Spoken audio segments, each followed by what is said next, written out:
Assalamualaikum warahmatullahi wabarakatuh. Alhamdulillahirabbil alamin. Alladzi arsala rasulahu bil huda wa dinil haqq liyudhhirahu 'ala dini kullih walau karihal musyrikun. Asyhadu an la ilaha illallah wahdahu la syarikalah wa asyhadu anna Muhammadan abduhu wa rasuluh. Ya ayyuhalladzina amanu taqullaha haqqa tuqatih wa la tamutunna illa wa antum muslimun. Ya ayyuhan nasu taqu rabbakumul ladzi khalaqakum min nafsin wahidah wa khalaqa minha zawjaha wa batha minhuma rijalan katsiran wa nisaa'a wattaqullaha alladzi tasaaluna bihi wal arham innallaha kana 'alaikum raqiba. I'lamu anna asdaqal hadits kitabullah wa khairal hadi hadi Muhammadin sallallahu alaihi wasallam wa syarrul umur muhdatsatuha wa kullu muhdatsatin bid'ah wa kullu bid'atin dhalalah wa kullu dhalalatin finnar. Ikhwatul iman rahimani wa rahimakumullah. Bapak-bapak, ibu-ibu, jamaah majelis taklim yang semoga dimuliakan Allah Subhanahu wa taala. Alhamdulillah di pagi ini kita bisa hadir di dalam kajian rutin kita untuk duduk bersama sejenak dalam rangka untuk memenuhi kebutuhan hati, untuk memberikan konsumsi kepada jiwa. Karena perlu kita sadari bersama bahwa kita hidup ini membutuhkan dua kekuatan. Kita hidup ini ditopang oleh dua kekuatan. Yang pertama, kekuatan zahir, kekuatan fisik.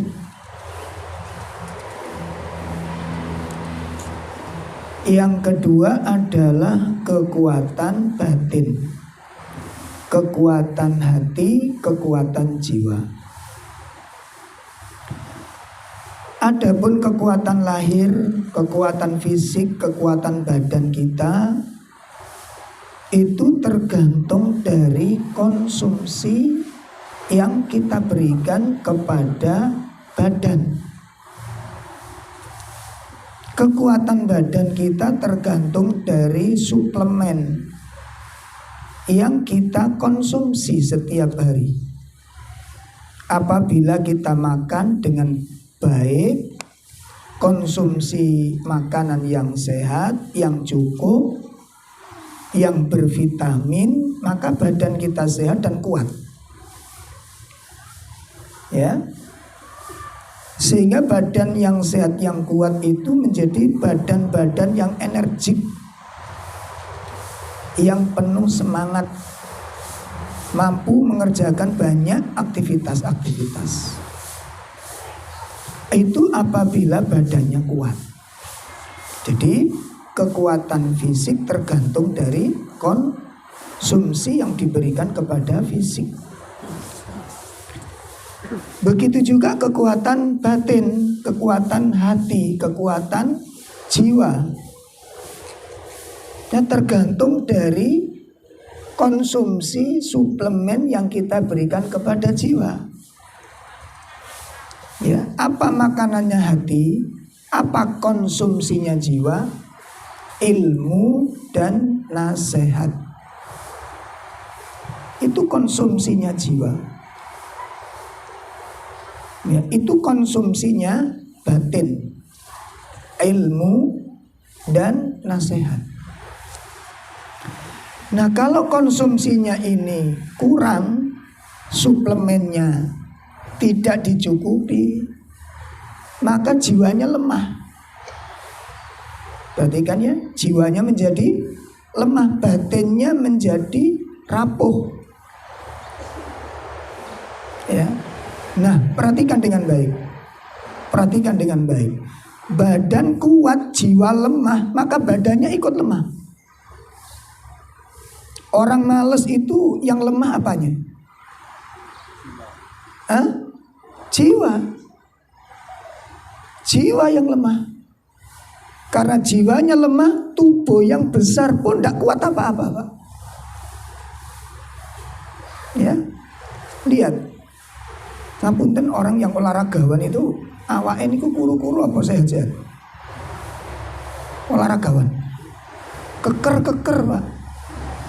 Lari sekian kilo, sepeda pancal sekian puluh kilo, mampu dia lakukan. Ke masjid 50 meter, tidak mampu. Betul? Yang lemah apanya? Badannya apa jiwanya? Jiwa. Nah gitu loh. Jadi kalau jiwanya lemah, badannya ikut lemah. Jiwanya rapuh, badannya ikut rapuh. Nah kita simak, ada teman-teman yang dulu kami punya santri ya, cacat Pak. Yang satu buta, yang satu nggak punya kaki.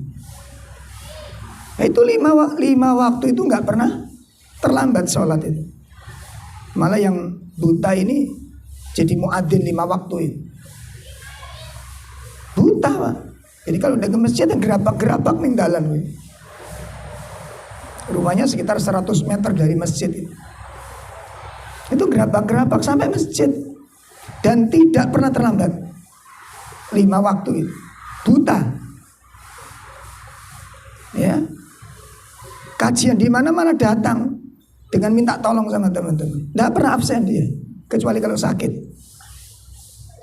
Dan qadarullah, waktu usia berapa kami pondokkan di Madura, di takfiz Quran pertama kali sunnah di Madura itu. Takfiz pertama kali di Madura. Di daerah Bangkalan dulu aja. Tapi sudah tutup ya, maafnya. Untuk qadarullah Allah tidak sampaikan panjangkan umurnya, dan dia meninggal dalam usia masih sangat muda. Tapi pelajaran yang tersisa ke teman-teman, jadi kalau menyebut nama anak ini, Masya Allah, itu inspirasi kita. Jadi menjadi penyemangat bagi teman-teman. Ini orang yang fisiknya lemah, tapi batinnya kuat. Fisiknya cacat, tapi jiwanya kuat. Maka badan yang cacat itu dituntun oleh jiwa yang kuat. Ya, bahkan kalau jenengan lihat ada di Jeddah itu ada rekaman viral itu. Ya anak masuk autis ya, autis. Jadi ngomongnya tergagap-gagap, ngomong itu nggak bisa lancar. Baca Fatihah itu alhamdulillah itu diulangi tapi terus tiap hari nggak pernah berhenti dia baca Quran. Dan kalau dia datang ke masjid itu sengsara di atas, mestinya di atas dia. Naik ke atas itu sengsara dia karena nggak bisa jalan. Dan itu 5 waktu nggak pernah tertinggal. Maka yang sehat apa alasannya? Yang sehat apa udurnya? Ya, inilah yang kita butuhkan dalam hidup itu. Kebutuhan batin untuk konsumsi pada jiwa adalah ilmu dan nasihat. Ya, makanya kalau orang itu batinnya lemah maka badannya lemah. Batinnya lemah maka badannya lemah. Nah, ditambah lagi jamaah sekalian, kekuatan batin itu akan menghadapi persoalan-persoalan dalam kehidupan kita. Jadi kalau kekuatan fisik ini membutuhkan pekerjaan-pekerjaan fisik, ngangkat meja, nyapu, kerja, itu kekuatan fisik. Ya. Nah, adapun kekuatan jiwa itu untuk menghadapi persoalan-persoalan hidup. Coba jenengan lihat, badan yang kuat tapi jiwanya lemah, begitu ada persoalan hidup, bagaimana? Pripun? Kondisinya badan gimana? Rapuh, Pak. Rapuh. Coba jenengan rasakan, Bapak Ibu pernah nggak ngalami sumpek gitu? Pernah? Sering? Oh enggak juga. Kadang sumpek, kadang enggak. Ya. Coba kita rasakan pada saat kondisi sumpek itu, suasana sumpek itu, semua yang kita lihat, yang kita dengar, itu nggak enak semua, sudah. Nggak enak semua. Makanya ketenangan jiwa, ketenangan hidup itu tergantung suasana hati. Yang menentukan tenang tidaknya hidup itu hatimu, bukan tempat tinggal.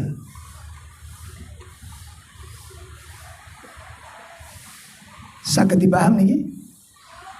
Ketenangane wong urip iku tergantung kondisi atine. Nek ati sampean sumpek, sampean manggon ning ndi ya ora penak. Walaupun ngaji nang lekok ya sumpek. Karena suasana ati sampean sumpek. Jadi untuk mencari ketenangan itu bukan cari tempat. Tempat itu hanya pelarian sesaat. Ya, ketenangan hidup itu tergantung dari suasana hati. Nek hati ini tenang, manggon ning dia tenang. Coba kalau pas pikiran kita plong, seger, coba makan apa saja enak, Mas. Nggih mboten? Nek pikiran lagi seger, hati seger niku. Walah iwane gak macem-macem. Sego anget, nyambel terong, goreng kelotok. Masya Allah. Mangan sampai meler beli. Iku nek suasane napa? Nek suasane atine penak. Tapi kalau suasana hatinya resah, hatinya penuh dengan benci, hatinya penuh dengan kesedihan, sampai makan opo ayo ora penak. Hidup di mana saja nggak tenang karena suasana hatinya. Maka bukan tempat tinggal, bukan tempat wisata yang menjadikan ketenangan hati. Dan inilah tempat berlabuhnya para ulama di dalam mencari ketenangan hidup. Tempat berlabuhnya para ulama di dalam mencari ketenangan hidup. Di mana? Majelis ilmu, majelis ibadah. Nah, Bapak Ibu sekalian yang dimuliakan Allah, mari kita luruskan hati kita agar nasihat-nasihat yang akan disampaikan dan dalil-dalil yang kita akan pelajari mudah-mudahan bisa ngeresap ke dalam hati kita sehingga kita bisa mendapatkan manfaat dan maslahat dari pertemuan kita pagi ini. Semoga Allah Ta'ala membuka hati kita dan memudahkan kita di dalam memahami dan memudahkan kita terhadap pengamalan ilmu yang kita pelajari. Menindaklanjuti pembahasan kitab Mujibatul Jannah, yaitu kitab tentang amalan-amalan yang bisa mengantarkan seseorang ke dalam surganya Allah Subhanahu wa Ta'ala. Samangke pelajarannya keberapa, Mas? Itu kitabnya dibuka itu. Yaitu tentang At-Taubah. Tentang At-Taubah.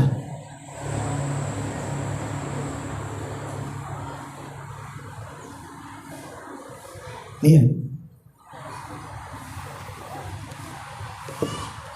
Salah satu amalan, salah satu ibadah, kalau kita amalkan maka ibadah ini akan mengantarkan pelakunya untuk mendapatkan al-jannah. Salah satu ibadah, salah satu amalan, kalau ini kita amalkan, akan mengantarkan pelakunya mendapatkan al-jannah.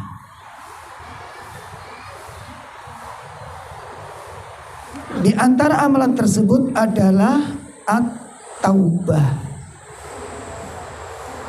Nek cara Jawa ini ku tobat. Ya. Mari kita lihat dalil-dalil terlebih dahulu, baru nanti kita akan bahas. Dalil pertama yang menunjukkan bahwa taubat itu amalan yang bisa mengantarkan pelakunya ke dalam surga. Pertama, surat Maryam ayat 60. Nanti minta tolong diterjemahkannya, dibantu terjemahnya. Allah Subhanahu wa taala berfirman, di situ kita lihat ayat 60 dan ayat 61. A'udzu billahi minasyaitonir rajim. Illa man taba wa amana wa amila shalihan faulaika yadkhulunal jannata wa la yudlamuna syai'a. Jannati wa'adar rahmanu ibadahu bil ghaib innahu kana wa'duhu ma'tiya. Iya. Kecuali orang yang bertobat, beriman dan mengerjakan kebajikan, maka mereka itu akan masuk surga dan tidak dizalimi berhutang sedikitpun, yaitu surga Aden yang telah dijanjikan oleh Tuhan yang Maha Pengasih kepada hamba-hambanya. Sekalipun surga itu tidak tampak sungguh dan tidak pasti ditepati. Nah, ini dalil pertama. Di ayat tersebut Allah mengatakan illa man taba wa amana wa amila sholihah, kecuali orang-orang yang bertaubat. Ya, kecuali orang-orang yang bertaubat. Nah, ayat ini tidak menjelaskan taubat dari dosa apa. Ya. Ayat ini menjelaskan tentang lanjutan ayat sebelumnya, ayat 59. Ada dua sifat di sana. Ada dua karakter yang termasuk karakter yang tidak baik. Allah sebutkan di ayat 59, fa khalafa mim ba'dihim khalfun adha'us shalah wattaba'us syahawat fasawfa yalqauna ghayya. Iya, silakan, ada sudah ketemu. Kemudian datanglah setelah mereka pengganti yang mengabaikan sholat dan mengikuti keinginannya, maka mereka akan tersesat. Nah, jadi ayat 59 itu menjelaskan adanya sebuah generasi penerus yang tidak baik. Ya, generasi umat dari umat-umat yang sangat baik, ini generasi yang tidak baik. Generasi yang buruk kata Allah. Bagaimana ciri-ciri generasi yang buruk? Ada dua. Yang pertama, adha'us shalah, generasi yang menyia-nyiakan sholat. Menyia-nyiakan sholat niku salat napa mboten? Dalam sholat napa mboten? Sholat. Cuma mereka menyia-nyiakan. Nanti bagaimana maknanya kita lihat nanti ya. Jadi yang pertama cirinya generasi yang tidak baik itu mereka menyia-nyiakan sholat. Yang kedua, wattaba'us syahwat, mengikuti hawa nafsu. Imam Hasan Al-Basri menafsirkan, dinukil oleh Imam Ibnu Katsir, yang dimaksud adha'us shalah itu adalah atalul masajid. Atalul masajid, orang-orang yang meninggalkan masjid. Ya, orang-orang yang meninggalkan masjid. Jadi yang dimaksud meninggalkan masjid itu orang yang melakukan sholat, dia lebih senang sholatnya di rumah. Ya, lebih senang sholatnya di rumah daripada di masjid.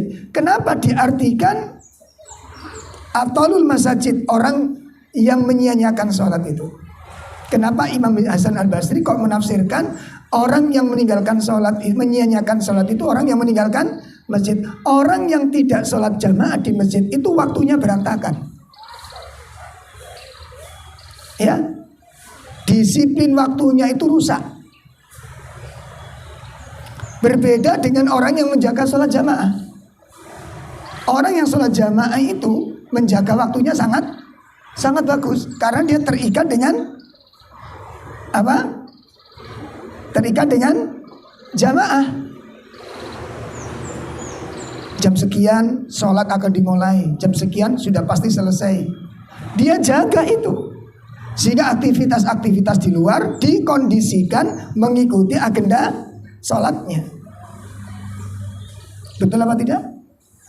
Sedangkan sholat di rumah saenake mas, waktunya saenake, cepet tidaknya sapenake. Tapi kalau di masjid, satu, disiplin waktunya terjaga. Yang kedua, disiplin sholatnya terjaga. Saya nggak mungkin kepingin cepet di si imam, itu nggak mungkin. Imamnya kesuwen. Ada seperti itu?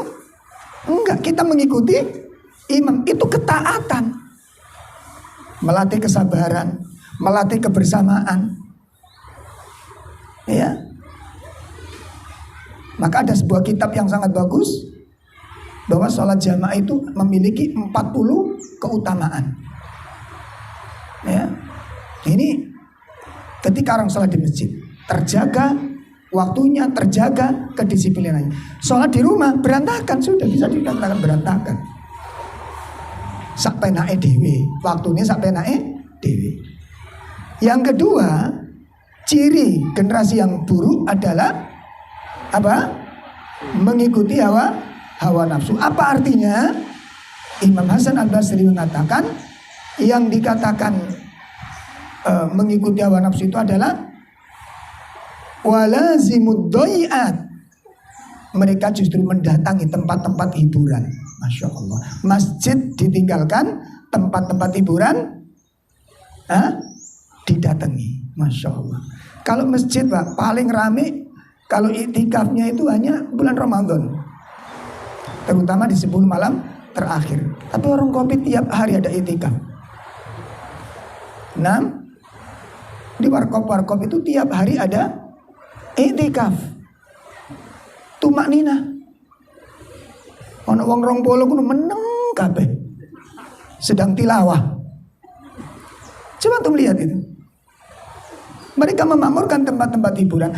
Kenapa tempat hiburan dikatakan tafsir yang dikatakan oleh Imam Hasan Al-Basri, ya, bahwa mengikuti hawa nafsu kok dikatakan, ditafsirkan oleh beliau mendatangi tempat-tempat hiburan. Karena tempat hiburan itu adalah tempat di mana tempat untuk melampiaskan semua keinginan hasrat. Sampean butuh apa yang tidak ada di tempat hiburan? Butuh apa? Daging matang apa daging mentah ono kabeh? Hah?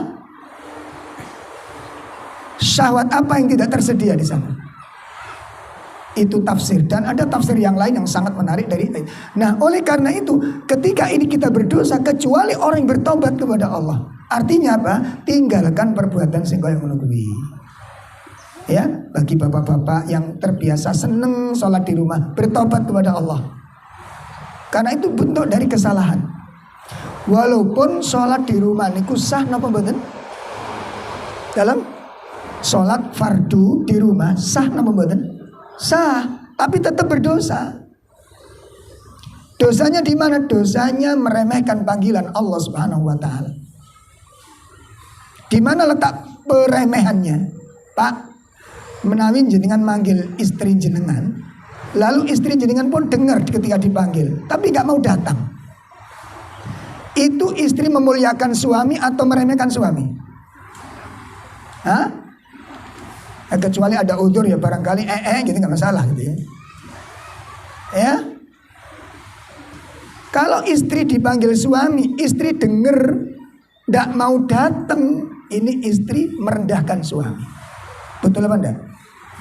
Kalau Anda sebagai seorang guru manggil murid, murid tahu kalau dipanggil, tapi nggak mau datang panggilan guru ini. Ini murid memuliakan guru apa enggak? Memuliakan guru atau meremehkan guru? Hah? Meremehkan. Kalau Anda seorang juragan manggil karyawan, ya manggil karyawan, lalu karyawan Anda tidak mau datang dipanggil itu, dia tahu kalau dipanggil, ini bentuk pemuliaan atau peremehan? Itu manusia, Pak. Istri meremehkan suami karena nggak mau datang tanpa ada alasan. Murid tidak mau mendatangi guru, dia meremehkan gurunya. Karyawan meremehkan majikannya ketika dia tidak mau dipanggil majikannya. Bagaimana sekarang yang manggil itu Allah Rabbul Alamin? Ya, kita nggak mau mendatanginya. Inilah maksiat yang dilakukan oleh orang-orang sholat di rumah. Inilah kejahatan yang dilakukan, kekeliruan yang dilakukan, dosa yang dilakukannya. Kenapa? Karena dia tidak memuliakan Allah dan tidak mengagungkan Allah Subhanahu wa taala. Sakit dipaham? Nah ini makanya harus bertobat. Tobatnya bagaimana? Illa man taba, kecuali orang yang bertobat. Bertobat dari apa? Dari dua hal ini. Ya, dari dua hal ini. Ini secara khusus ayat tersebut. Kemudian dalil yang kedua, surat At-Tahrim. Surat At-Tahrim. Surat 66 ayat 8. Surat 66 ayat 8.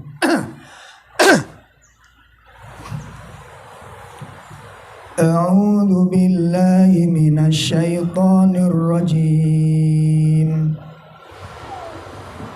Ya ayyuhalladzina amanu tubu ilallahi taubatan nasuha.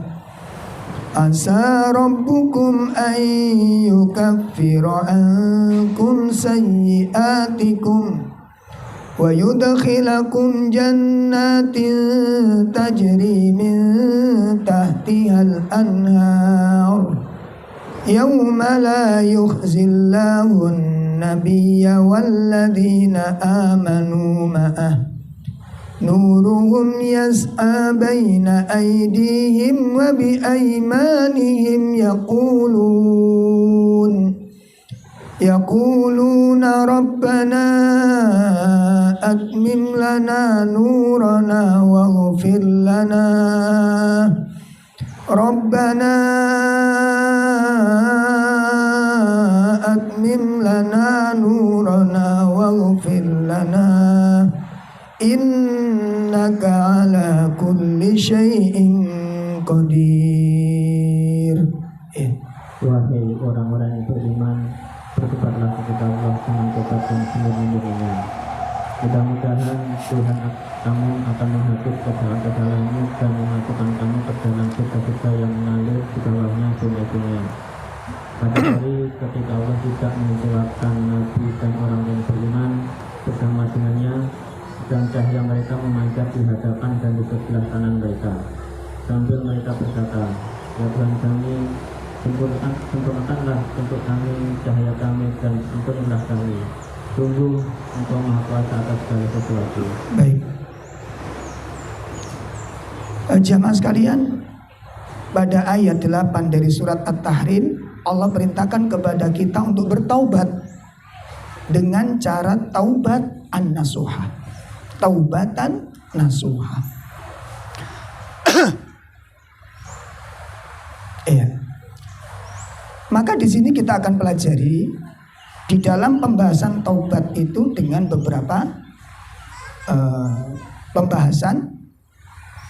Yang pertama, kita akan mempelajari makna definisi dari taubat. Ya, ini yang pertama. Apa sih yang dimaksud dengan taubat itu? Kemudian yang kedua, kita akan pelajari tentang hukum. Apa hukumnya taubat?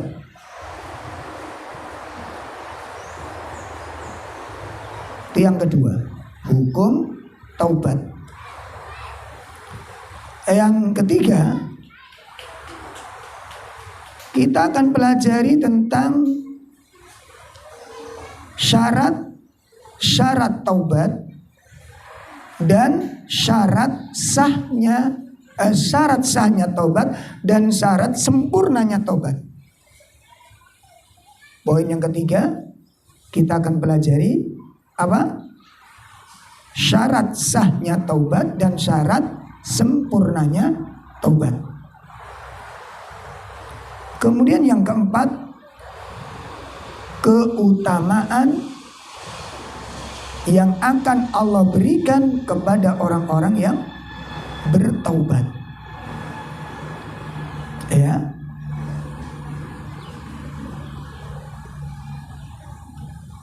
Penghargaan, kemuliaan, keutamaan yang akan Allah berikan kepada orang-orang yang bertaubat. Ada berapa poin tadi? 4. Baik, kita pelajari satu persatu. Yang pertama, definisi taubat. Apa yang dimaksud dengan taubat?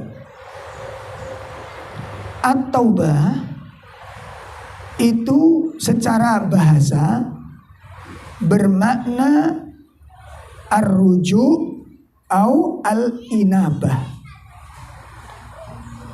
Ar-ruju' au al-inabah, kembali.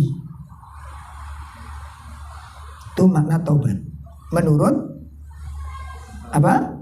Bahasa. Rujuk atau inabah. Inabah itu ya kembali. Ya. Dalil di dalam surat Luqman surat 31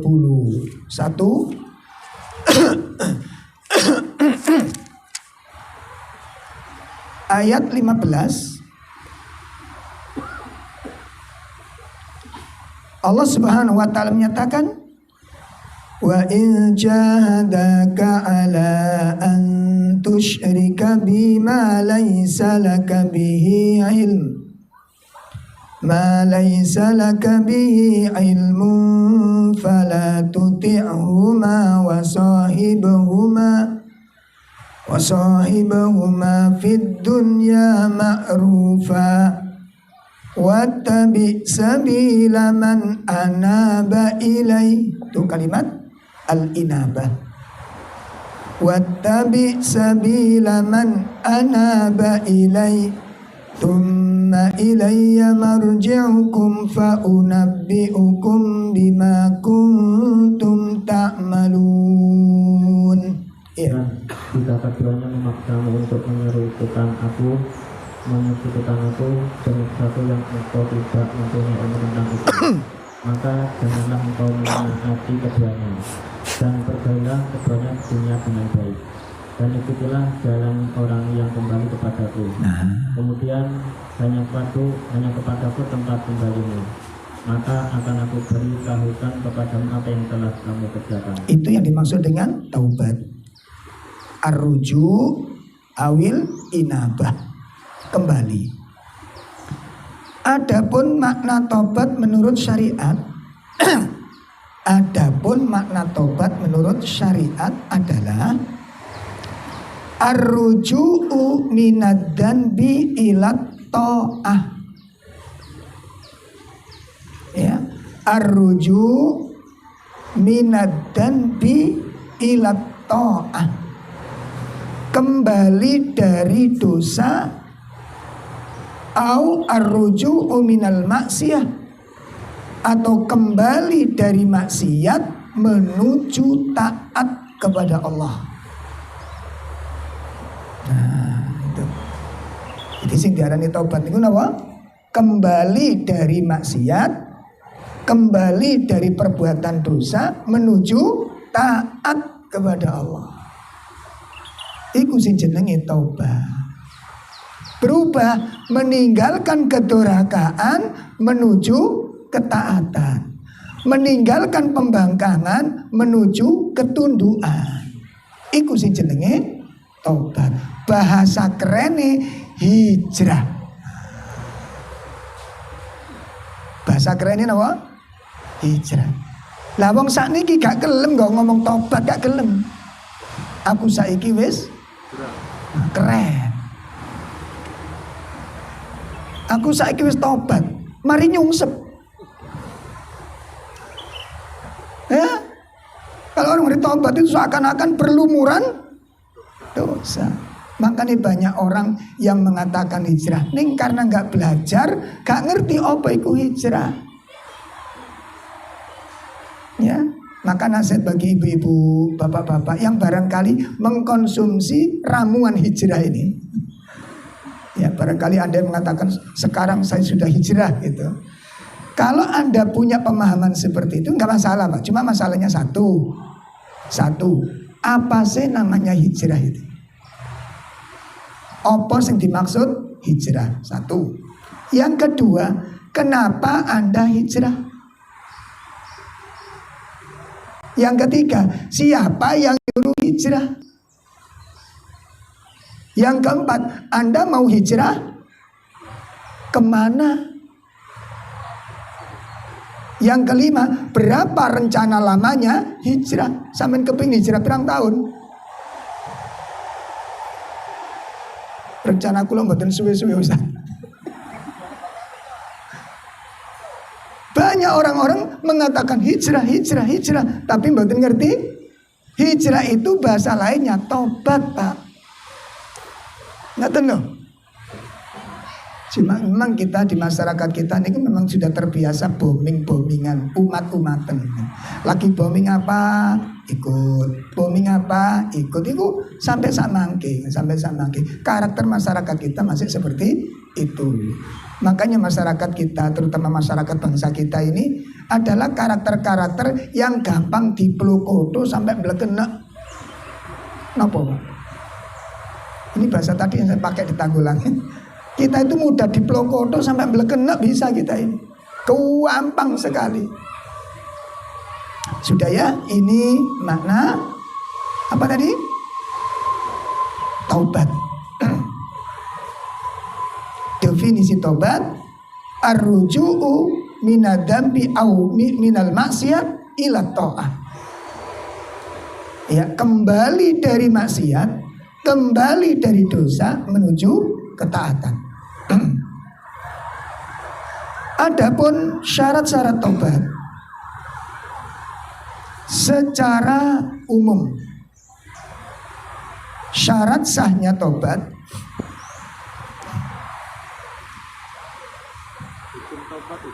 hukum taubat dulu. Hukum taubat adalah wajib. Hukum taubat adalah wajib. Sebagaimana dikatakan oleh para ulama, dinukil oleh Imam Nawawi dalam kitab Riyadhus Shalihin di bab At-Taubah. Jadi menawi panjenengan sampun kagungan kitab Riyadhus Shalihin saged ditingali wonten ing bab taubat.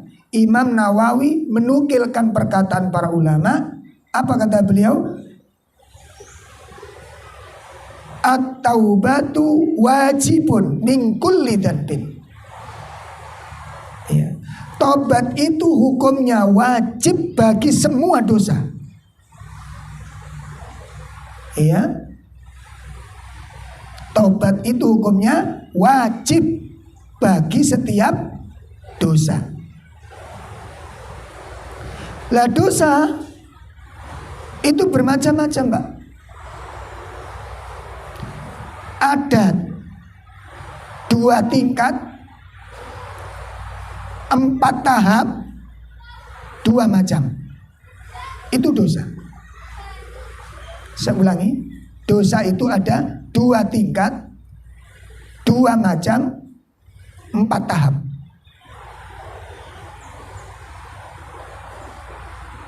Dua tingkat. Kenapa dikatakan 2 tingkat? Karena ada dosa besar, ada dosa kecil. Dosa itu ada dosa besar, ada dosa kecil. Dosa besar bisa dilihat di dalam kitab Imam Az-Zahabi. Beliau menulis sebuah kitab yang disebut dengan Al-Kabair. Kitab Al-Kabair. Di kitab itu menjelaskan tentang apa? Nama-nama dan jenis-jenis dosa besar. Dan perlu kita ketahui semuanya. Kita perlu belajar. Dia nomor 1 ini. Nomor 2 disebut dosa kecil. Ya, walaupun kecil, jangan diremehkan. Jangan diremehkan. Pun ini tingkatan dosa. Yang kedua, dosa ada 2 macam. Yang pertama adalah dosa yang dilakukan oleh manusia kepada Allah Subhanahu wa ta'ala. Dosa yang dilakukan oleh manusia kepada Allah Subhanahu wa ta'ala. Yang kedua, dosa yang dilakukan manusia kepada manusia yang lain. Jelas ini? Dosa yang dilakukan oleh manusia kepada manusia yang lain. Bisa jadi suami berdosa kepada istrinya, atau sebaliknya istri berdosa kepada suaminya. Orang tua berdosa kepada anak, dan anak berdosa kepada orang tua. Kakak dosa dengan adik, atau adik berdosa dengan kakak. Pemimpin berdosa kepada rakyat, atau rakyat berdosa kepada para pemimpin. Ini yang dimaksud dosa yang dilakukan oleh manusia kepada manusia yang lain.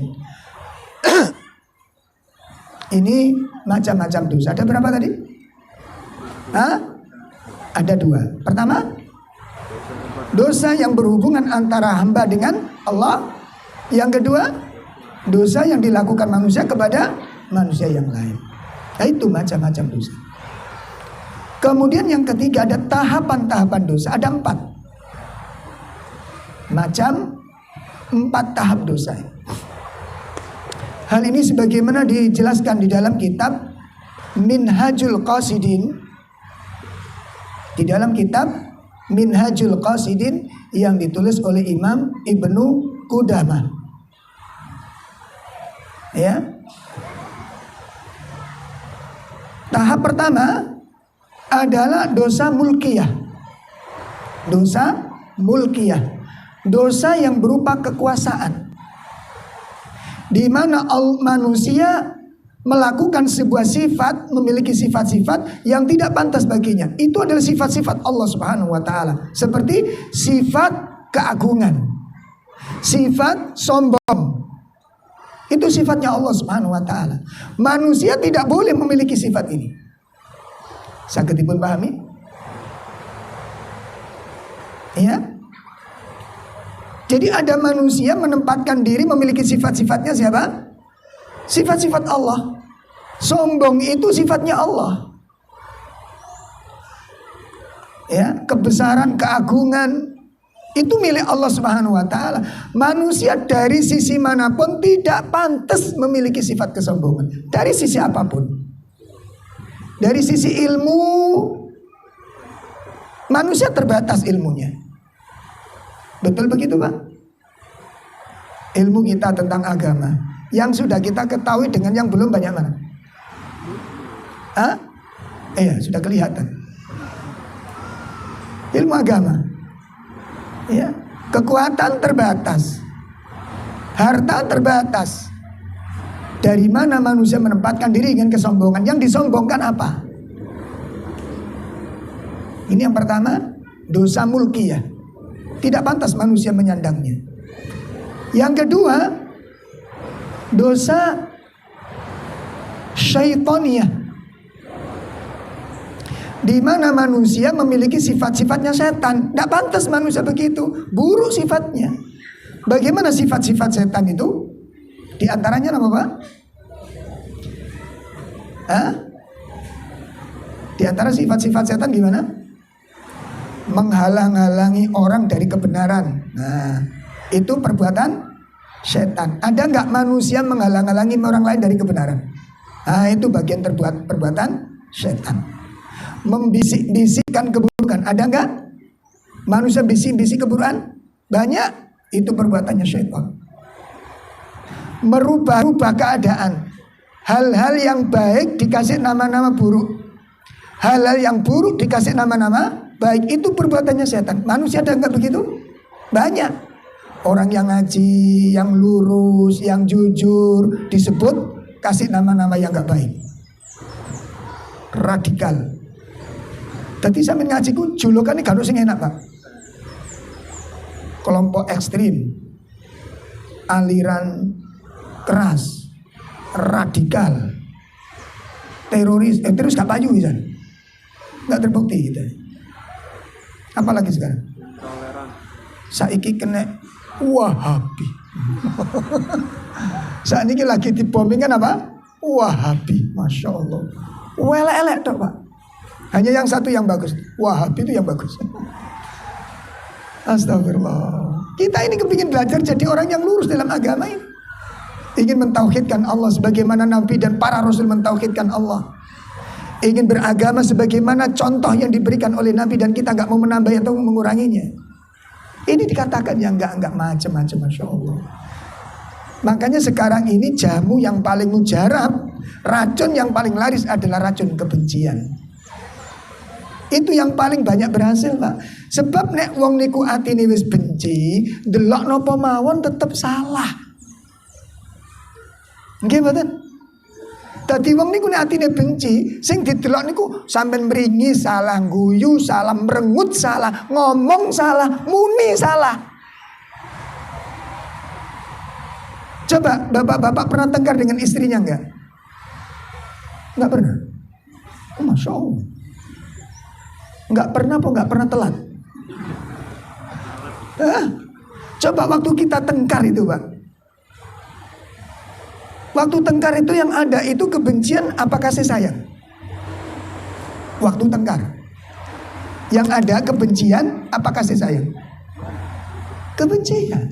Nah pada saat itu apapun yang dilihat oleh kita di istri kita itu salah. Istri diem tidak meladeni salah. Kamu tidak ngomong lanang budek loh.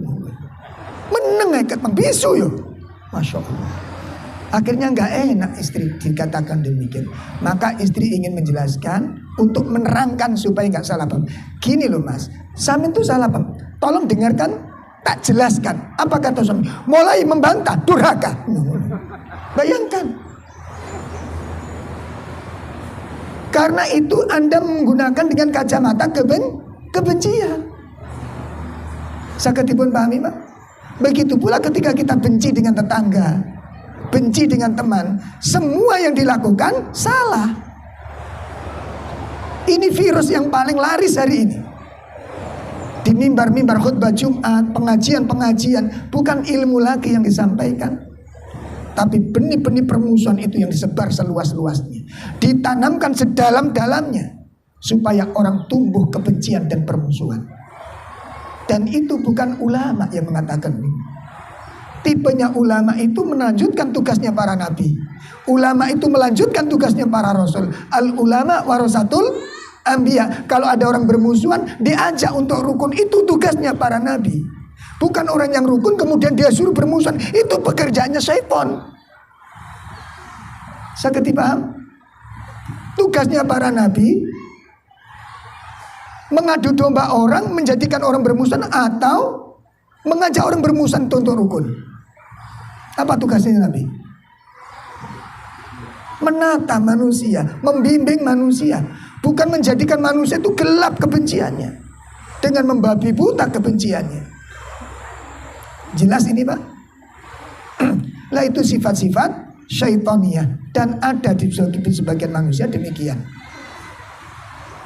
Ini ada sebagian manusia demikian. Kemudian tahap yang ketiga adalah dosa syabu'iyah.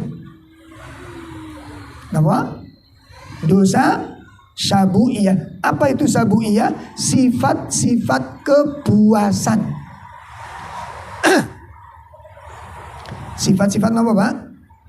Kebuasan.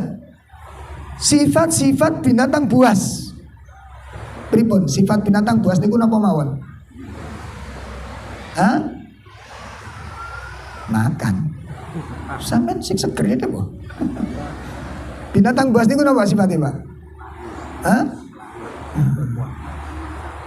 Mendolimi, serakah, kan begitu kan?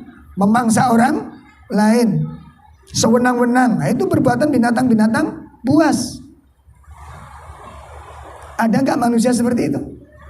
Serakah, terus yang kuat mendolimi yang lemah, ada apa enggak? Nah, itu sifatnya binatang buas. Manusia jangan punya sifat demikian. Kita nggak boleh berbuat demikian. Yang keempat, sifat-sifat bahimiyah. Dosa bahimiyah. Apa itu bahimiyah? Binatang-binatang ternak. Bagaimana sifat karakter binatang ternak? Kambing, ya, keledai, sapi. Itu sifatnya gimana? Karakter dasarnya beribun, gak mikir macam-macam. Target hidup cari makan, tidur, buang bekas makanan, ya, kumpul, syahwat, bersetubuh, tidur. Itu aja pekerjaan. Jaringan lihat, kambing itu aktivitasnya 24 jam ada. Ada waktu untuk zikir kambing? Hah? Untuk toharoh?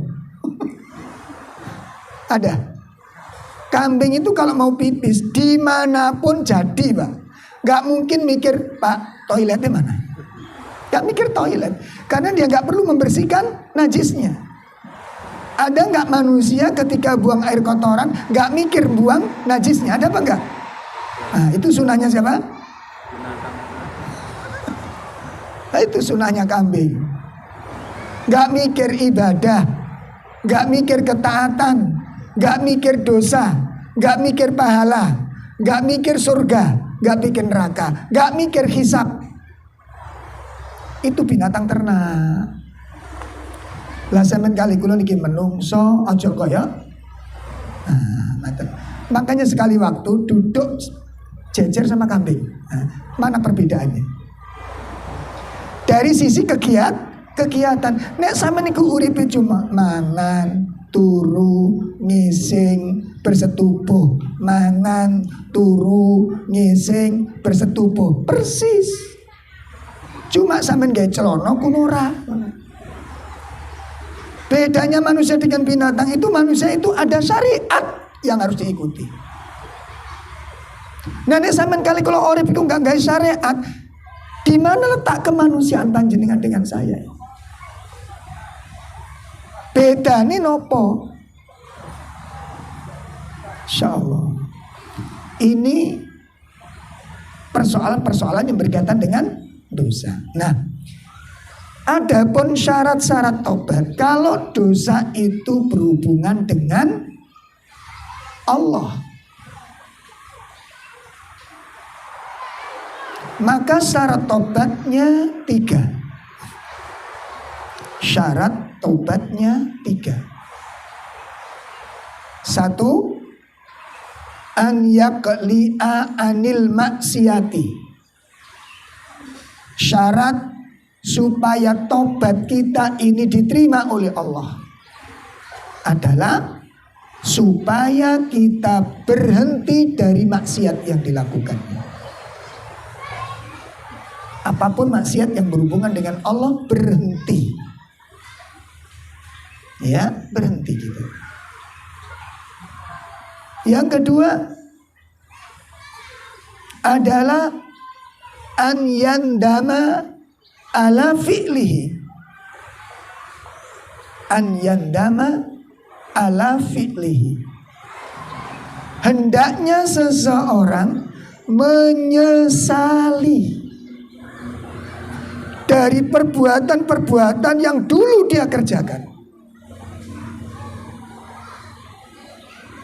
Dulu kita nggak sholat, sesali ketika dulu kita nggak sholat. Kan kita punya masa lalu dulu, Pak. Masing-masing punya masa lalu. Lalu sebagian ada yang nggak punya masa lalu, nggak pernah dilahirkan gitu. Gimana? Orang yang nggak punya masa lalu berarti nggak pernah dilahirkan. Tahu-tahu sekarang umur berapa begitu. Dan kita tahu masa lalu kita kayak apa sebelum kenal Al-Quran, sebelum kenal Sunnah, kayak apa hidup kita. Sesali. Makanya Nabi SAW mengatakan dalam sebuah hadis yang diriwayatkan oleh Imam Ahmad, kafaratud dzambi an-nadam. Kafaratnya dosa itu adalah penyesalan. Bahkan para ulama mengatakan penyesalan itu rohnya taubat. Taubat itu menjadi berkualitas. Yang di situ kemudian awal perubahan itu kalau orang menyesal, Pak. Gimana orang akan merubah diri, akan memperbaiki diri, penyesalan nggak ada. Sakit paham nih? Maka bisa jadi tobatnya nggak diterima dan dia belum dikatakan tobat apabila belum menyesali perbuatan-perbuatannya itu. Penyesalan itu yang merupakan awal dari sebuah perubahan. Disesali dulu. Ya. Ini syarat yang kedua. An yandama ala fi'lihi. Hendaknya dia menyesali dari apa-apa yang dulu dia perbuat. Disesali. Lah disitulah yang nanti besar kecilnya penyesalan, dahsyatnya penyesalan, guncangan-guncangan hati ketika menyesal, itu nanti yang akan melahirkan tetesan-tetesan air mata taubat. Itu tergantung dari kehidupannya. Hati menjadi hidup, hatinya bergerak, wajilat qulubuhum, bergetar hati mereka itu. Itu karena pengaruh dari an-nadmu, sebuah penyesalan. Penyesalan tidak ada, maka upaya untuk berubah sulit akan diharapkan. Sementara tobat itu tuntutannya itu berubah. Sakit paham? Makanya dikatakan hijrah. Hijrah itu apa? Meninggalkan sifat yang gak baik menuju sifat yang baik. Dari pemarah menuju sabar, dari bakhil menuju dermawan, dari pemalas menuju semangat. Berubah. Itu yang dikatakan hijrah. Itu dikatakan hijrah. Meninggalkan satu tempat ke tempat yang lain.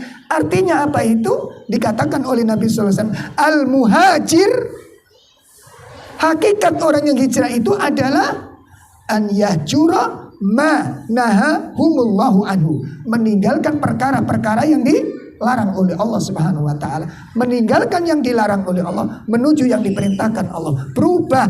Berubahnya seseorang dari sebuah penyesalan.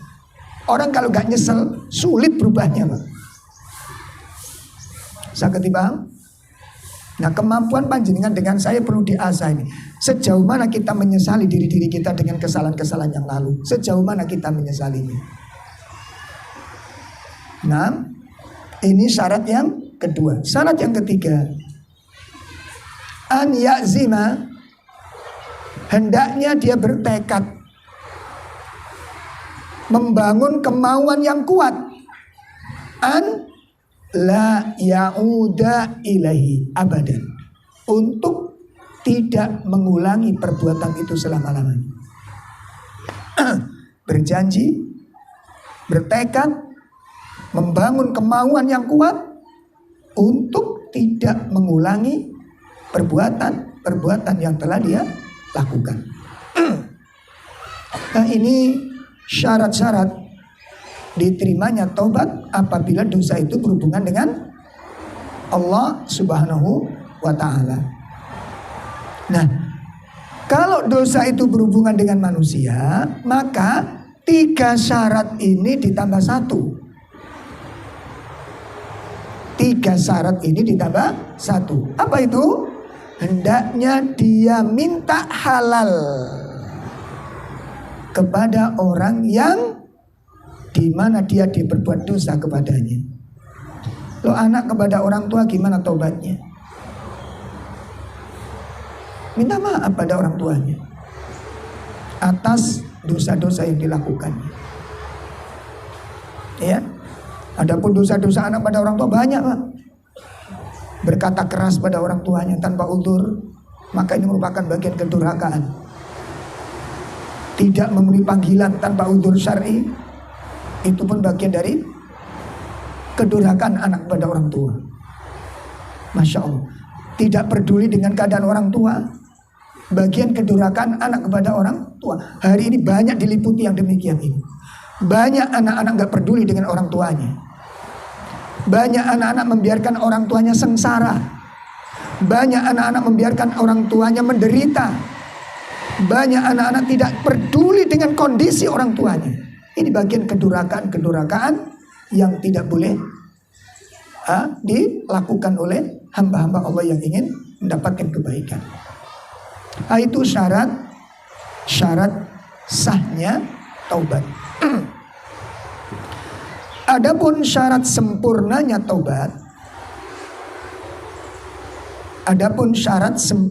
taubat, pertama adalah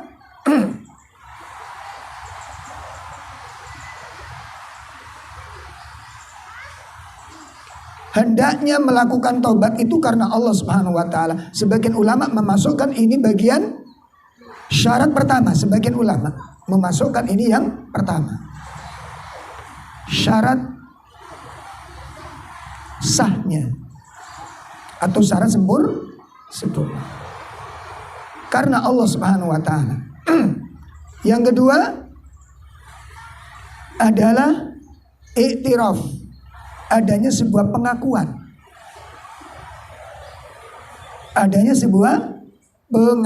Mengakui kalau dosa. Sebagaimana dilakukan oleh Nabi Adam alaihissalatu wassalam. Beliau menghadap kepada Allah dan mengakui dosanya.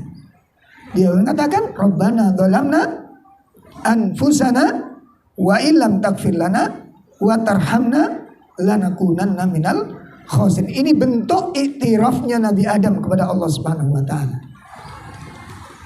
Kemudian syarat sempurna yang ketiga adalah bersegera. Syarat sempurna yang ketiga apa? Bersegera. Artinya apa? Tobat tidak boleh ditunda-tunda. Kenapa? Bisa jadi kematian lebih dulu daripada tobat.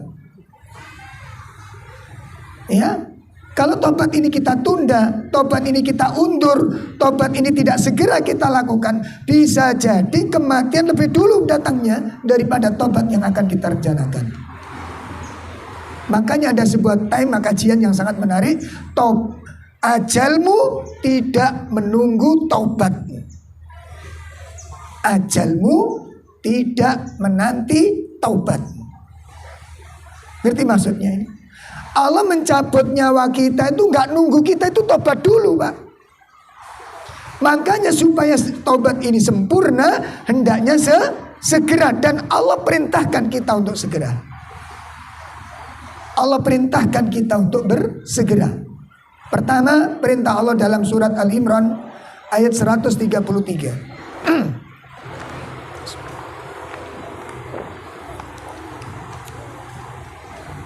Surat Al-Imran ayat 133. Allah Subhanahu wa ta'ala menyatakan, A'udzubillahi minasyaitonir rajim. Wasari'u ila magfiratin min rabbikum wa jannah Wasari'u. Apa artinya? Bersegeralah kalian menuju ampunan Allah. Jangan ditunda-tunda. Jangan ditunda-tunda. Perintah syariat yang kedua tentang bersegera untuk bertobat, yaitu surat Al-Hadid. Surat Al-Hadid, surat 67 ayat 21.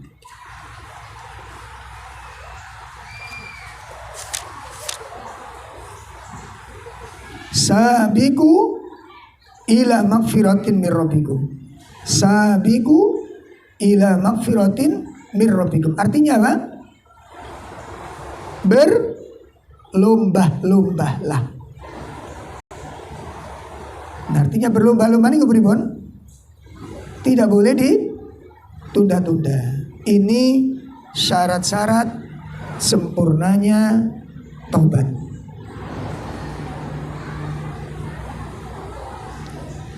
Nah, poin keberapa sekarang? Dalam poin yang keempat. Poin yang keempat adalah keagungan taubat, kemuliaan taubat dan keutamaan taubat. Kalau kita sudah bertobat dengan taubat yang benar, apa yang kita peroleh? Apa yang akan Allah berikan kepada kita ini? Dan apa keistimewaan taubat itu? Pertama,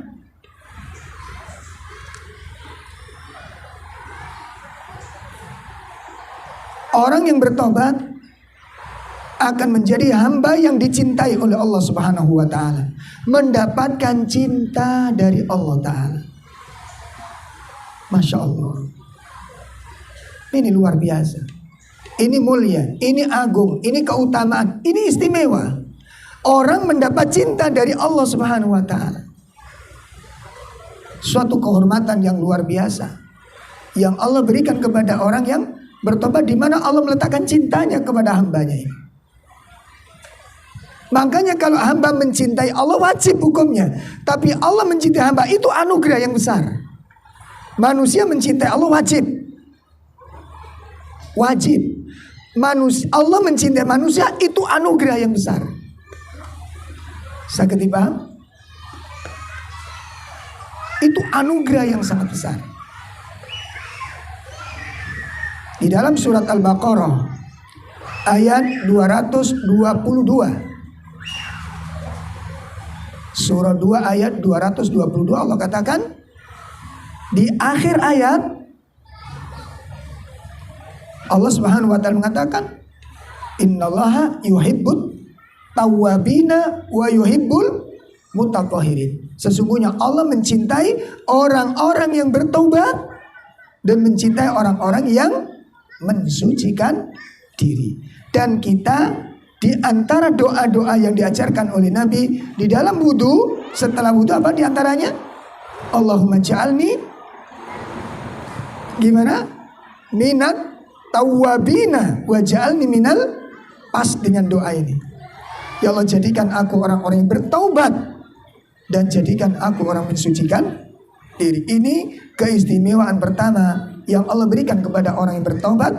Allah akan memberikan cintanya kepada hamba-hamba ini. Yang kedua, Allah mengampuni dosanya. Allah mengampuni dosanya. Sebagaimana Allah sebutkan dalam surat 20 ayat 82. Surat Toha ayat 82.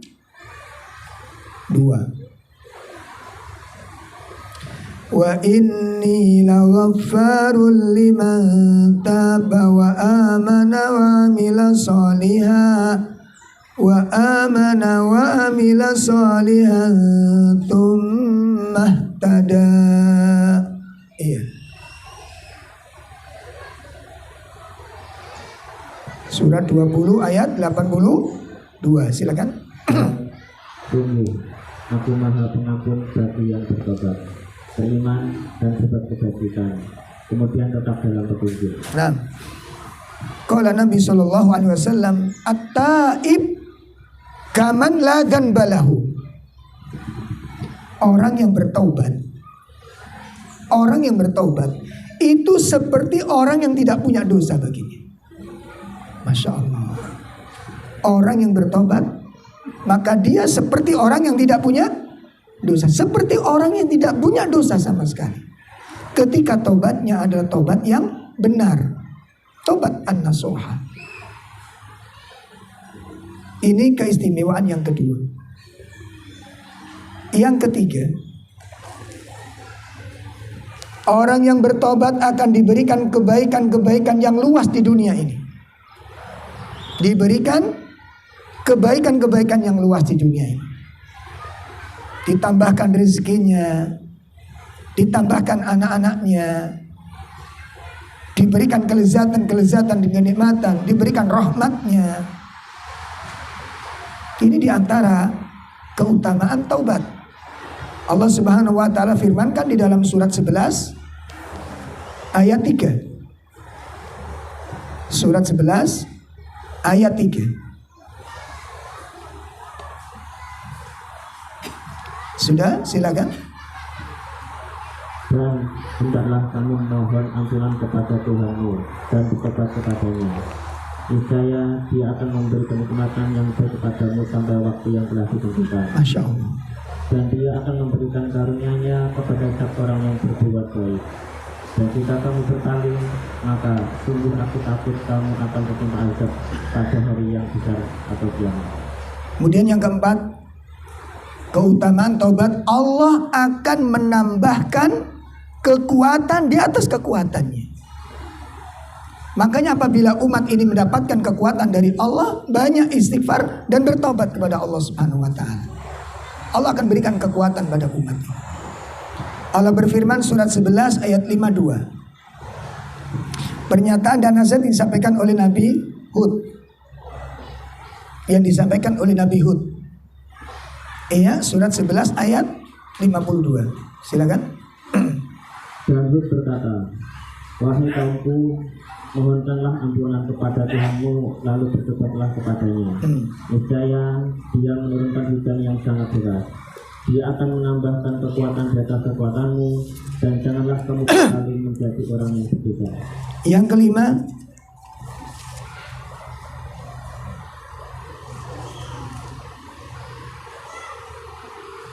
Allah akan memasukkan dia ke dalam surga. Allah akan memasukkannya ke dalam surga. Ini kenikmatan yang terbesar yang Allah berikan kepada orang yang berkenan untuk bertobat. Masya Allah. Ya, kita lihat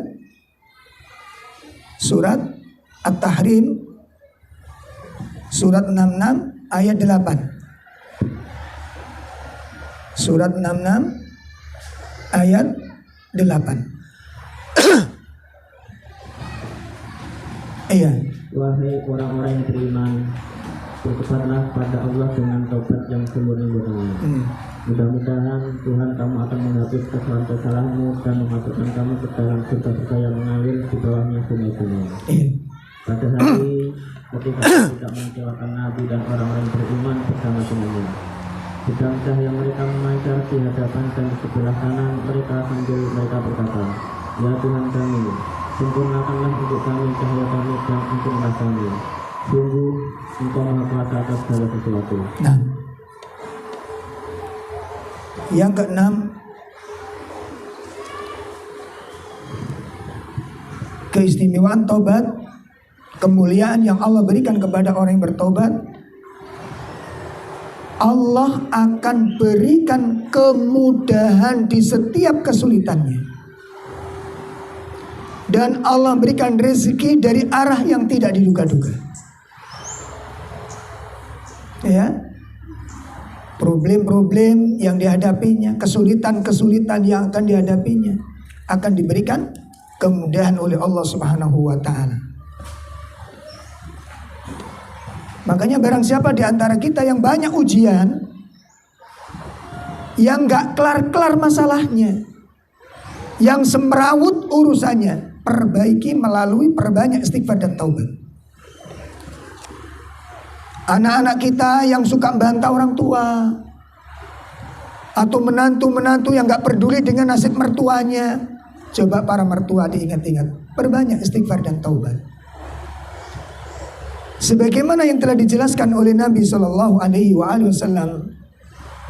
dalam sebuah hadis yang diriwayatkan oleh Imam Abu Dawud, beliau mengatakan, man lazimal istighfar, barang siapa yang melazimi istighfar. Melazimi ini ku maknanya apa, Pak? Dalam melazimi ini kenapa? Membiasakan, sering memperbanyak istighfar. Longgar istighfar, naik kendaraan istighfar. Coba nanti dicoba. Anak-anak kita yang ngeyel, dikandani nggak kena, dituturi bantah, dipecicili malah mecicil. Muniku sing garai gampang kena Omikron. Gimana hati dedek ngoten iki, ya Allah. Di sekolah no yo gak gelem sekolah, di pondok no mencolot pager. Ada apa enggak begitu? Sampai kemarin ada salah seorang pondok putri, Pak. Pager itu dipendek, Pak. Anak perempuan. Saya dipanggil pimpinan pondok, Ustaz, mohon pencerahan Ustaz. Iki ya apa Ustaz? Paling iki biyen sekolah ninja. Pager dhuwur Pak, dipendek anak perempuan. Coba kita lihat silsilahnya dulu gimana. Oh ternyata sudah beberapa kali begitu. Pernah pondok di sana melarikan diri, pernah di sini melompati pagar. Ini yang ketiga dilompati pagarnya. Habis ini genteng kayaknya. Ini kita nggak serta merta anaknya salah bukan begitu aja. Evaluasi para orang tua. Sejauh mana kita banyak beristighfar kepada Allah sekarang? Mungkin ada dosa-dosa yang kita lakukan yang kita sembunyikan. Ya, coba di sana. Kita belajar dari para ulama. Imam Hasan Al-Basri rahimahullah ta'ala itu memperbanyak sholat sunnah. Ditanya sama murid-muridnya, ya Imam, saya ngelihat Anda kok begitu sering menjalankan sholat sunnah. Ibadah-ibadah saya lihat Anda begitu disibukkan dengan itu. Apa katanya? Aku tambah sholat sunnahku agar anak-anakku diberi kebaikan oleh Allah Subhanahu wa ta'ala. Jadi kalau kita dihadapkan oleh persoalan-persoalan yang perlu kita dandani apa? Diri kita sendiri, hubungan kita kepada Allah Subhanahu wa ta'ala. Maka Nabi mengatakan, man lazimal istighfar, barang siapa yang melazimi istighfar, ja'alallahu lahu min kulli hammin farajan. Pertama, Allah akan jadikan setiap kesedihannya itu kelapangan. Allah lapangkan hatinya nanti. Setiap kesedihannya Allah jadikan sebagai kelapangan, berubah. Sehingga dia tidak dihimpiti oleh kesedihan-kesedihan. Ada masalah sedikit sumpah, ada masalah sedikit sedih, ada masalah sedikit panik, ada masalah sedikit heboh. Wong sing koyok ngene iki panik kena corona cepet mati, Pak. Paham ya kan? Lah gampang sumpekan, Pak. Makanya kemarin ketika musim corona banyak yang mati, itu bisa jadi bukan karena virus coronanya. Paham jenengan? Karena saya mengawal jamaah-jamaah yang sakit ini. Sesek corona bukan. Sesek itu karena sampean sumpek, panik. Coba sekarang nggak pakai corona. Ibu-ibu dengar suami minta nikah lagi, sesek, nggak pakai corona, malah mencret. Bener apa enggak itu? Tanya ini tuh di balik tembok itu. Nggak pakai corona, Pak. Dan saya buktikan di beberapa teman-teman. Bukan kita nggak percaya dengan corona, ada. Tapi yang namanya sesek itu belum tentu dari virusnya. Coba sekarang jenengan rasakan.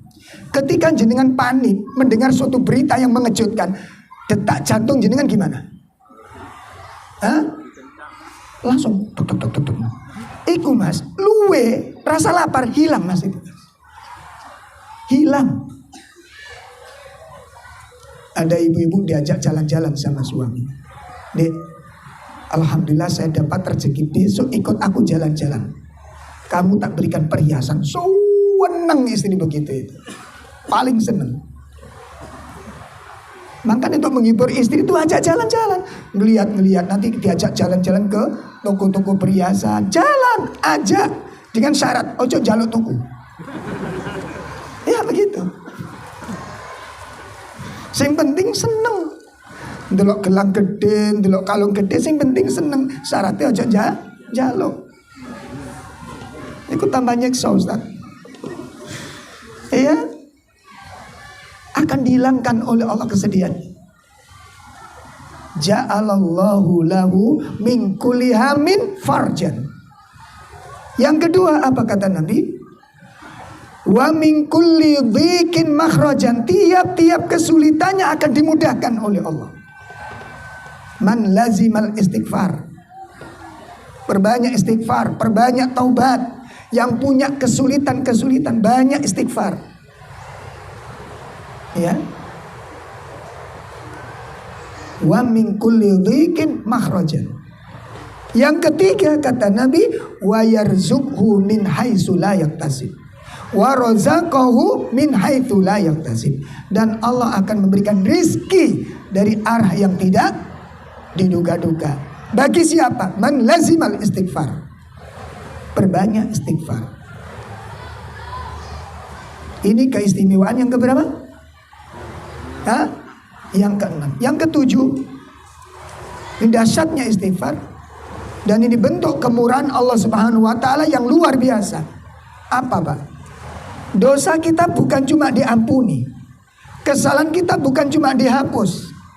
Kita bukan cuma diberi surga. Apa yang lebih istimewa lagi? Kejahatan-kejahatan yang telah kita lakukan, keburukan-keburukan yang pernah kita kerjakan diganti oleh Allah dengan kebaikan. Adakah orang yang lebih mulia dari Allah Subhanahu wa taala? Adakah yang lebih dermawan dari Allah Subhanahu wa taala? Kejahatan-kejahatan yang Allah membuat murka karena kita taubat. Kejahatan-kejahatan itu diganti oleh Allah dengan kebaikan. Inilah luasnya karunia Allah. Makanya dalam dua asma wa sifat Allah menggandeng dua karunia, dua sifat Allah, dua nama Allah, Ghafurun Rahim. Anda perhatikan ini, Ghafurun Rahim. Allah Maha Pengampun dan Allah Maha dosa sebanyak apapun yang kita lakukan. Dosa setumpuk apapun, seluas apapun, sehebat apapun kejahatan, ketika kita datang dengan jujur, menyesal dan ingin bertobat kepada Allah, Allah siapkan ampunan sebanyak dosa yang kita bawa. Ada orang yang seluas karunia-Nya dari Allah ini. Bukan cuma itu, kejahatan yang kita lakukan diganti oleh Allah dengan kebaikan. Allah sebutkan hal ini di dalam surat 25 ayat 70. Ayat 70. Sebenarnya kalau boleh saya usul, kalau jenengan ngaji bawa terjemah aja. Dolek HP kesuwen mas. Kelamaan. Ya, saya kurang telaten. Baik, kita buka surat apa tadi? Surat 25 ayat 70. Silakan langsung terjemahnya. Kecuali orang-orang yang bertobat dan beriman dan mengerjakan kebajikan, maka kejahatan mereka diganti Allah dengan kebaikan. Allah Maha Pengampun, Maha Penyayang. Masya Allah. Ya, ini. Iya. Kecuali orang-orang yang bertobat, beriman, beramal soleh, maka Allah ampuni dosa mereka. Dan faulaika yubaddilullahu sayyi'atihim hasanat. Allah ganti kejahatan-kejahatan mereka itu dengan kebaikan-kebaikan. Masya Allah. Ini karunia Allah yang sangat luas. Yang keberapa tadi? Yang ke-8. Keistimewaan orang yang bertobat. Masya Allah. Masya Allah. Mudah-mudahan kita mendapatkannya. Mudah-mudahan kita termasuk di dalamnya. Apa itu? Mendapatkan doa dari para malaikat pemikul arsy. bukan malaikat sembarangan. Malaikat terdekat dengan Allah. 8 pahala malaikat yang memikul arsy itu mendoakan orang-orang yang bertobat kepada Allah Subhanahu wa taala. Di dalam surat 40 ayat 7. Surat 40 ayat 7. Allah Subhanahu wa taala menyatakan alladzina yahmiluna al-'arsy wa man haulahu. Masya Allah. Ya, malaikat-malaikat memikul arsy, ya, dan malaikat-malaikat yang mengelilingi arsy, berapa jumlahnya wallahu alam. Berapa jumlah mereka? Miliaran, Pak. Keistimewaan kita, Pak, orang yang bertobat mendapatkan doa mereka. Malaikat pemikul arsy dan malaikat-malaikat yang mengelilingi arsy. Alladzina yahmiluna al-arsy wa man haulahu yusabbihuna bihamdi rabbihim wa yu'minuna bihi wa yastaghfiruna lilladzina amanu. Rabbana wasi'ta kulla syai'in rahma wa ilma faghfir lilladzina tabu wattaba'u sabilak waqihim adzabal jahim. Malaikat-malaikat yang memikul arsy dan malaikat yang berada di sekelilingnya bertasbih dengan memuji Tuhannya, dan mereka beriman kepadanya. Kita memohonkan ampunan untuk orang-orang yang beriman. Saya berkata, ya Tuhan kami, rahmat dan ilmu yang ada padamu meliputi segala sesuatu, maka berilah ampunan kepada orang-orang yang bertobat dan mengikuti jalan agamamu, dan berilah mereka dari azab neraka. Masya Allah. Yang terakhir, keistimewaan taubat merupakan akhlaknya para nabi dan para rasul. Ya. Jadi taubat itu merupakan apa? Akhlaknya para nabi dan para rasul. Sehingga kalau hari ini kita cinta istighfar dan kita menyenangi jalan taubat ini, berarti kita telah memiliki salah satu amal dari amalnya para nabi dan para rasul. Kalau itu menjadi akhlak kita, gampang minta maaf. Ketika kita salah, gampang minta maaf, ya, gampang mengakui kesalahan, maka kita telah diberi karunia, yaitu akhlaknya para nabi dan para rasul alaihimu sholatu wassalam. Jadi salah satu akhlak sempurnanya para nabi adalah mereka mencintai taubat kepada Allah walaupun mereka tidak bersalah. Kita lihat Nabi Adam bertobat kepada Allah Ta'ala, Nabi Ibrahim bertobat kepada Allah Subhanahu wa taala, Nabi Musa bertobat kepada Allah Subhanahu wa taala, dan Nabi Muhammad SAW pun bertobat kepada Allah. Apa mereka melakukan maksiat? Hah? Apa mereka melakukan dosa? Lalu kenapa mereka bertobat? Inilah kesempurnaan akhlak mereka. Maka apabila hari ini kita mencintai taubat, gampang menyesali kesalahan, dan gampang minta maaf kepada orang lain, maka bersyukurlah. Karena itu merupakan bagian dari akhlaknya para nabi dan para rasul alaihimu sholatu wassalam. Nanti bisa dilihat dalil-dalil tentang masalah tersebut. Yang pertama, Nabi Adam alaihissalam bertobat di dalam surat 2 ayat 37. Nabi Adam bertobat di dalam surat 2 ayat 37. Ayo. Iya silakan. Kemudian Adam menerima beberapa kalimat dari Tuhannya. Lalu dia pun menerima tobatnya. Sungguh Allah menerima tobat Maha Penyayang. Kemudian yang kedua, Nabi Ibrahim alaihissalam bertobat kepada Allah. Nabi Ibrahim yang sempurna ketaatannya, tidak ada satu perintah yang kecil maupun yang terberat dijalankan dengan sempurna oleh Nabi Ibrahim, tapi beliau tetap bertobat kepada Allah Ta'ala. Di dalam surat 2 ayat 128, bagaimana Nabi Ibrahim bertobat kepada Allah Ta'ala. Iya. Surat 2 128. Ya Tuhan kami, jadikanlah kami orang yang berserah diri kepadamu, dan anak cucu kami juga umat berserah diri kepadamu, dan tunjukkanlah kepada kami cara-cara melakukan ibadah haji kami, dan terimalah tobat kami. Masya Allah. Sungguh Engkaulah yang maha menerima tobat, Maha Penyayang. Ini Nabi Ibrahim alaihissalam memohon ampunan kepada Allah dan bertobat kepada Allah. Itu bukan karena Nabi Ibrahim maksiat, namun itulah akhlaknya seorang yang hamba-hamba yang soleh. Yang ketiga, Nabi Musa alaihissalam bertobat kepada Allah Ta'ala di dalam surat 7 ayat 137. Surat 7 ayat 137. Ayat silakan. Dan kami wariskan kepada kaum yang ketindas itu bumi bagian timur dan bagian baratnya yang telah kami berkahi. Dan telah sempurnalah firman Tuhanmu yang baik itu sebagai janji untuk Bani Israel disebabkan kegagalan mereka. Dan kami hancurkan agen terhadap Fir'aun dan kaumnya dan apa yang telah mereka bangun. Nah, kemudian yang terakhir adalah taubatnya Nabi Muhammad SAW. Nabi Muhammad SAW pun bertobat kepada Allah Ta'ala dalam sebuah hadis yang diriwayatkan oleh Imam Muslim dan juga Imam Ahmad.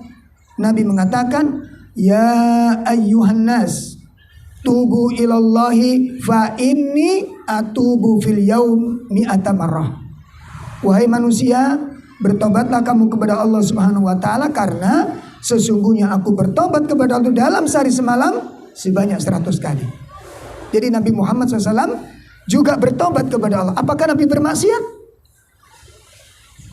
Apa Nabi lalai? Apa Nabi durhaka? Lalu kenapa dia bertobat? Itulah akhlaknya para nabi para rasul.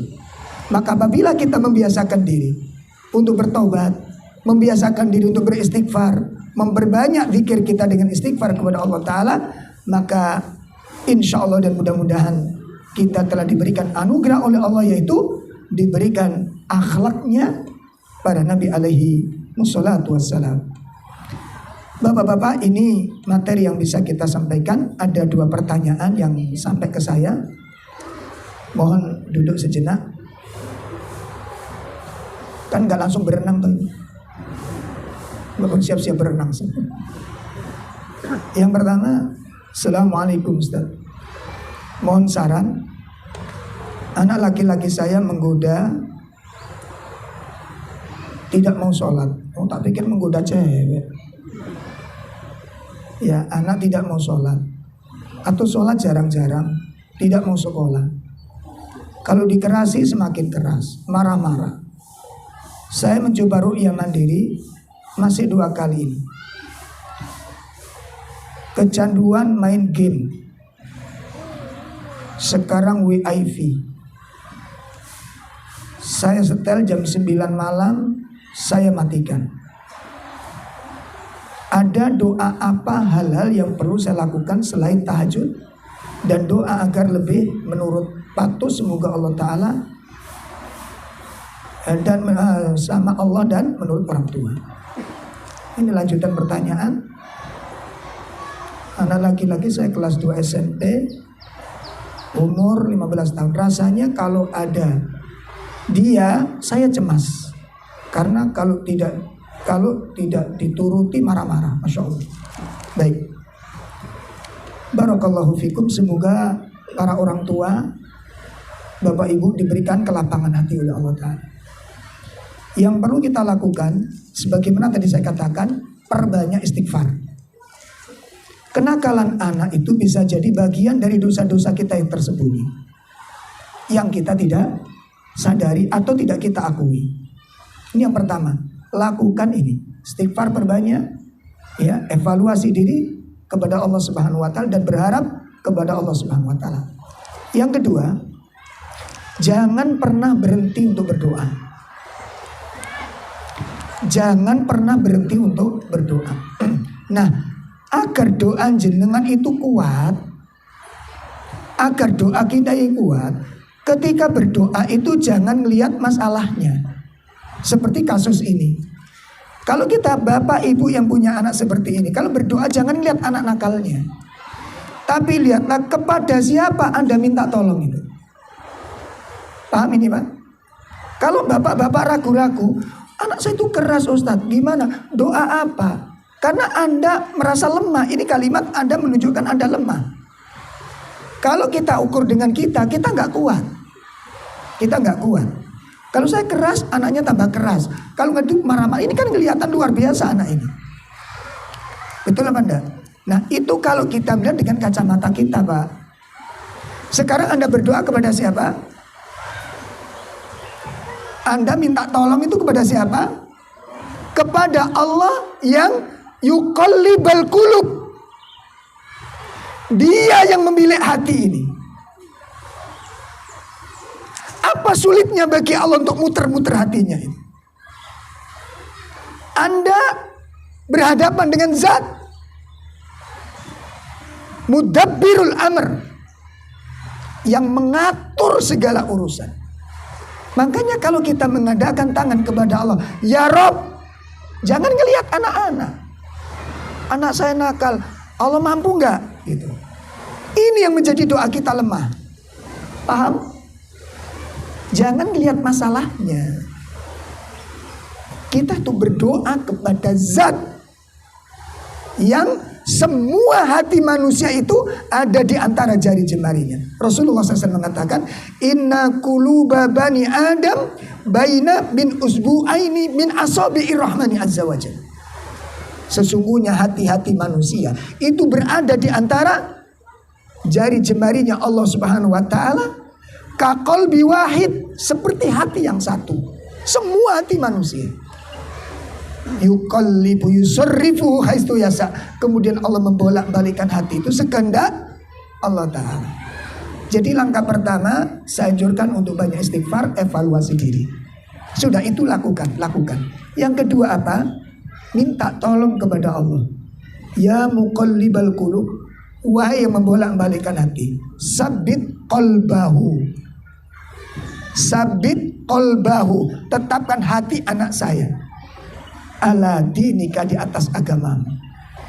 Sabit qalbahu ala ta'atik, teguhkan hati anakku di atas ketaatan kepadamu. Engkau yang menggenggam hati ya Allah. Apa sulitnya bagi? Apa kira-kira Allah lalu mengatakan, sorry mbak ya, anakmu kebacut, gak iso aku. Apa begitu Allah? Apa kira-kira begitu Allah? Maka kuatkan doa Anda. Kuatkan doa. Dan cuma masalahnya kan ngeten mbak, masalahnya sing kula mbek sampean gampang ninggalno donga niku. Perhatikan. Sing gare kula mbek sampean gampang ninggalkan doa, iku karepe sampean iku Allahumma mbak ketebuk ngono karepe. Ngerti maksudnya?